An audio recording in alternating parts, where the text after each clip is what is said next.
Hi, this lesson is about main differences between Spanish and English.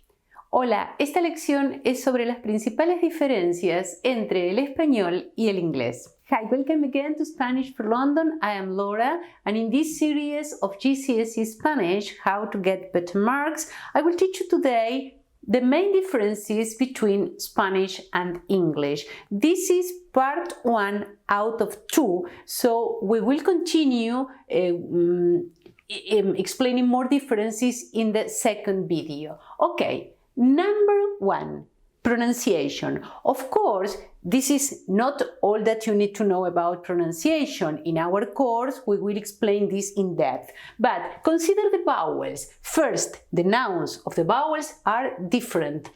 A, E, I, O, U. I know that it's tricky, but this is called I in Spanish, and this is called E. So you have to pronounce always in the same way.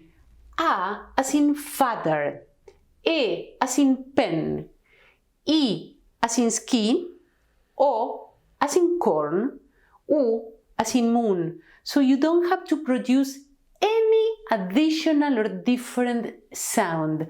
Never ever. Remember that the vowels are easier to pronounce in Spanish because we have basically 5 vowels and 5 sounds. In English, the system is more complex. So, for example, if you want to say Sarah and the elephant ran at the rhythm of the music, you say in Spanish, Sara y el elefante corren al ritmo de la música. Notice that to say Sarah, I say Sara, A, as in father. So open your mouth widely to say A in Spanish. If not, you will be misunderstood. Secondly, elefante. Notice that I pronounce E as in pen in each utterance. So I don't say nothing like elefante. No. Elefante. All the time, E as in pen. It doesn't matter the accent, it doesn't matter the position of the vowel in the word. Always same sound. And the same for all the vowels. Corren al ritmo. When you want to pronounce correctly I in Spanish, smile. This is the correct position, the muscular position to say I, ritmo, no retmo, no, we don't understand, ritmo, smile, remember. Corren, o así con corn, al ritmo de la música. Don't say música, we don't say you. This is U as in moon, do you see? U as in moon, música. I as in ski, ritmo. O as in corn, corren. E as in pen, elefante. A as in father, Sara. And then, when you have 2 vowels in contact, don't create a new sound as in English. For example, when we have some combinations of vowels, like this one, we say European in English. Don't do that. Remember, I said E, always as in pen. U, always as in moon. So how do you say European in Spanish? Europea. No other possible pronunciation. And the same with my name. A as in father, U as in moon. Laura. My name is not Laura in Spanish, but Laura. Okay, number 2. Mayúsculas y minúsculas. The rules for capitalization are different in different languages. So where you write a capital letter or a lowercase in English, you probably write something different in Spanish. Typically, days, días, meses, month, and nationalities, nacionalidades. These are the 3 cases where typically British students commit, or English speakers commit mistakes because we write this with capital letters in English but not in Spanish. So when you want to write a day of the week, a month of the year, or a nationality, always write lowercase. Look, el lunes 3 de febrero es el cumpleaños de mi amigo italiano.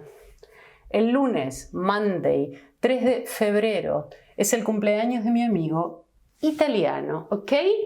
Días de la semana, days of the week. Meses del año, month of the year. Nacionalidades, nationalities, lowercase. By the way, we say minúscula for lowercase, mayúscula for capital letter. Why? Because mayor means bigger and menor means smaller. So, small letters, lowercase, minúsculas. Bigger letters, capital letters, mayúsculas. Okay, number 3.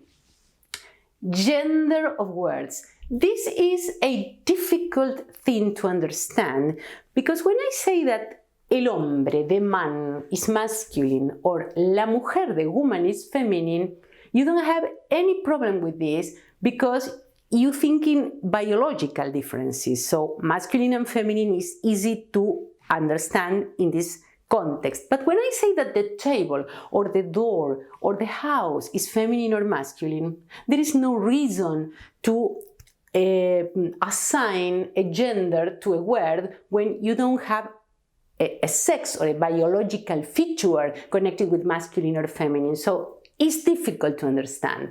So remember that the very basic rule to start thinking this is to consider that when a word ends with A is feminine in Spanish, or when a word ends with O is masculine. Then, of course, we have more rules, and I will explain these rules in another lesson in our whole course.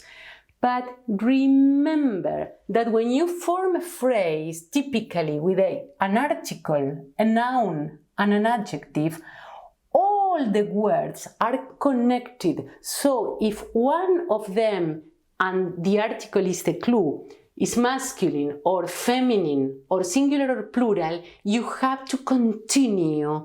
So, for example, to say the nice house, you say la casa bonita, femenino, femenino, femenino. But to say the nice houses, you say las casas bonitas, plural, plural, plural. A very frequent mistake is to say las casas bonita.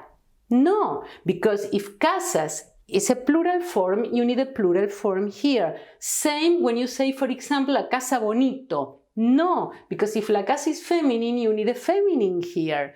Or el edificio viejo, the old building. Perfect. Masculino, masculino, masculino. Or in the plural, los edificios viejos. So respect the gender in the phrase when forming the phrase and think that this is the main difference between English and Spanish. Because when we say the old building, we say old, but the old buildings, we say old again. So we don't distinguish here between singular and plural and English, but this is very important in Spanish. Number 4, use of articles. This is a very critical difference because it's not very difficult, but you have to study this in depth. And of course, in our course, I will create a particular lesson for this, but I will give you only one piece of information which is very useful.